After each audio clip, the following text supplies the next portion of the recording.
Hello sa lahat na nanonood ng vlog namin ngayon. Kung nasan ka man, kung matagal ka nang sumusubaybay sa amin or kakadiscover mo pa lamang, welcome! Sana ma-enjoy nyo. Say hi! Ay, video pa. Video pa. Bihira kami magkaroon ng Sunday na walang gig or rehearsal or anything band-related. Dapat sa kondo lang kami magsistay pero may memo yung kondo namin na posibleng mawalan ng kuryente kasi may inaayos.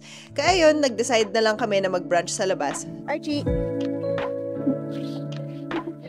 Dito kami kumain sa Amano sa BGC. Kapag meron kaming nadidiscover na bagong kainan, dun at dun lang kami pumupunta hanggang magsawa talaga. Kaya dinala din namin mga kapatid namin dun para matikman din nila.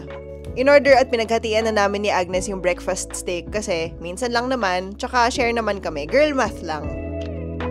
Favorite din namin dito yung burrata gelato. As in, ang sarap talaga, promise. Specifically yung honey and honeycomb variant. Basta yung honey and honeycomb one. Makikita nyo yun sa menu nila. Sarap?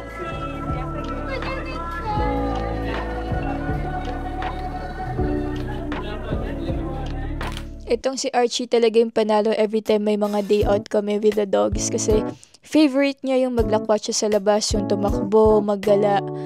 Ang problema nga lang as an aircon boy, gusto niya agad magpahinga sa mga may aircon na shop so pupunta siya sa mga pintuan. Aircon? Laking aircon yan. Come on, Archie. Ano pa picture niya? Laking aircon? Come on. Si Maxine naman masaya din mag-ikot-ikot pero as a lola, after a while, ilalagay na din namin siya sa kanyang beloved stroller. Dog stroller as a baby.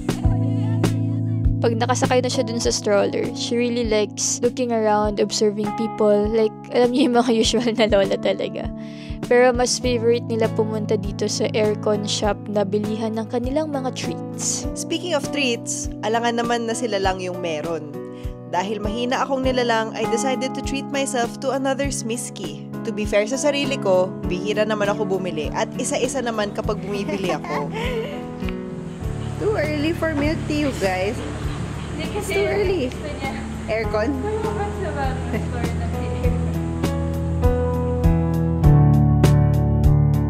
Last time na lumabas kami, na-discover ni Archie yung feeling ng mainit na pavement.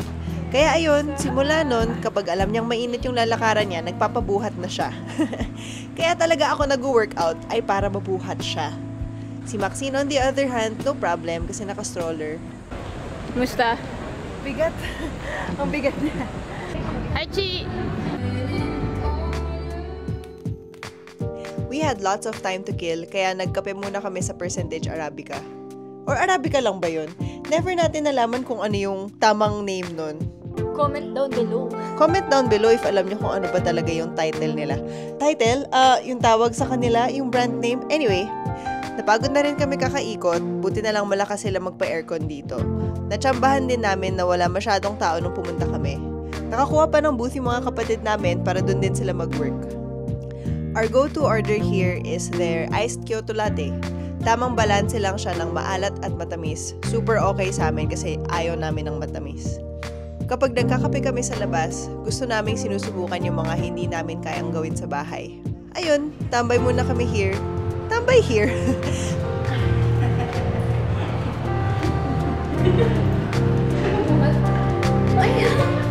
Baby!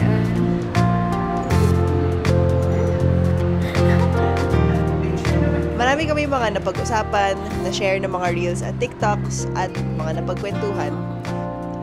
May mga moments din na nag-phone lang kaming dalawa or di lang kami nag-uusap at okay lang sa amin yun basta magkasama kami.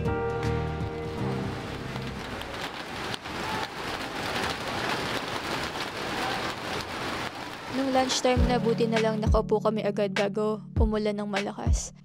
Lugi lang kay Archie kasi ever since inadapt namin siya, alam namin na takot siya sa ulan. For some reason talaga, either magiging sobrang lambing lang siya, or magtatago lang siya sa ilalim ng lamesa pag umuulan.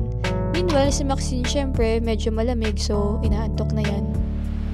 Medyo late na dun kami nakapag-lunch kaya nakahabol pa tong isa kong kapatid. Buti na lang G din silang lahat sa favorite food namin na Japanese. Sama daw siya. Sama-sama lang.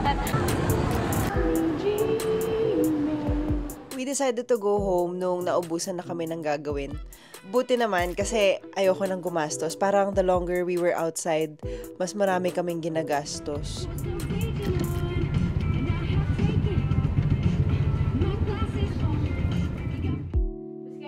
Nung nakauwi na kami, ayun, onting decompress, tambay. Pabigyan mo siya ng command. Gusto niyang inuutosan daw siya. Sit down, boy. Mag-double drop doon, no? Pwede ka mag... Dali, dali! Hindi pa yan. Kaya mo yan. Oh. Parang wala eh. Parang wala naman eh. Parang wala lang sa'yo yan eh. Yung best thing pagka-uwi, dahil sobrang dami nga ng aming lakad at pag-iikot, bagsak yung dalawang aso.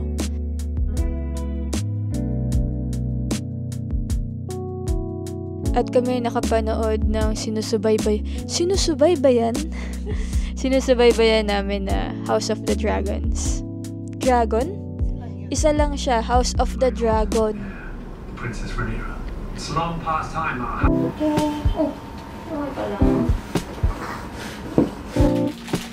Naalala niyo yung Smisky na binili ko earlier in this video? Ito na, finally, unbox na po natin siya. I remember opening this, tapos pinapakita ko siya kay Agnes. Ayun o, nilagay ko sa tabi niya, pero di niya pinapansin. Masyado siyang busy sa vlog work. Hindi niya yata naiintindihan yung happiness ko, pero hindi na mahalaga yun. Basta masaya ako.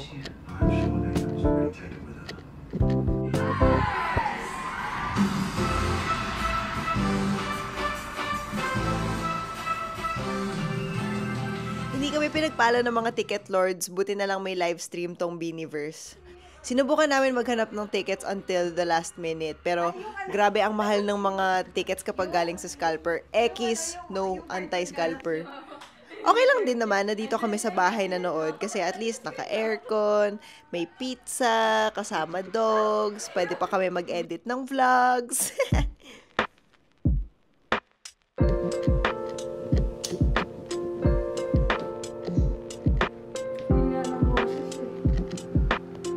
Kaya ako siya nilagyan ng subs. Mabilis ang editing lang naman tayo for tonight kasi dapat chill pa din. Kaso naalala namin na kailangan may magla-live pala sa band.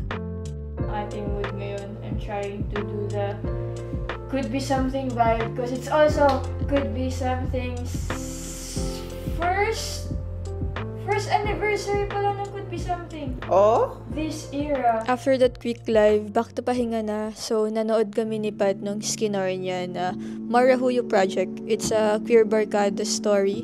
It's uploaded now on YouTube. So, kung gusto din panoodin, it's a really nice pahinga. That's it. Chill day.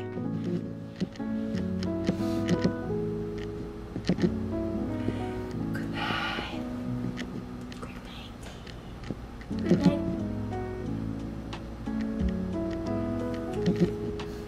Kumadgad na kasi ako. Naisip ko lang. Ang salita. Good night.